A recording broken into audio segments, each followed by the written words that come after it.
चौंतरा के लोगों, मैंने इज्जत से सियासत की है। मैंने किसी के सामने सर नहीं झुकाया, मैंने किसी को खुशामद नहीं की, मैंने ऊंचा सर करके सियासत की है। मैंने कोई फैक्ट्री नहीं लगाई, कोई लाइसेंस नहीं लिया, कोई पेट्रोल पंप नहीं लिया, कोई सीएनजी स्टेशन नहीं लिया। जब भी अल्लाह ताला ने मुझे इक्तदार से नवाजा, मैंने उसे इलाके पे लुटाया।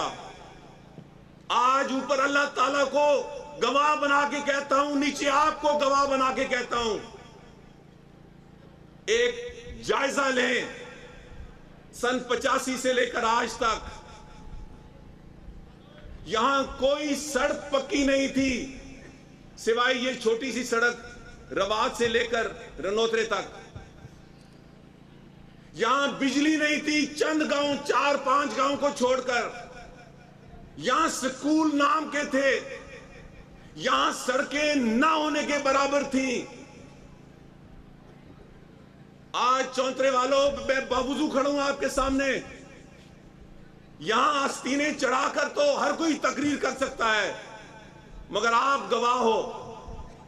आपको गवाही के लिए कहता हूं, इस इलाके का एक कोई कोना नहीं है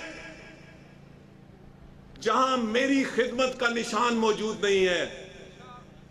और यह भी बता दूं, इन सियासी मुसाफिरों को भी कहना जो आज आपके लिए वोट के लिए आएंगे, इस इलाके का कोई कोना नहीं है जहां चौधरी निसार की खिदमत का निशान नहीं है, और इस इलाके का कोई कोना नहीं है जिसमें मेरे मुखालिफ की एक खिदमत का निशान हो।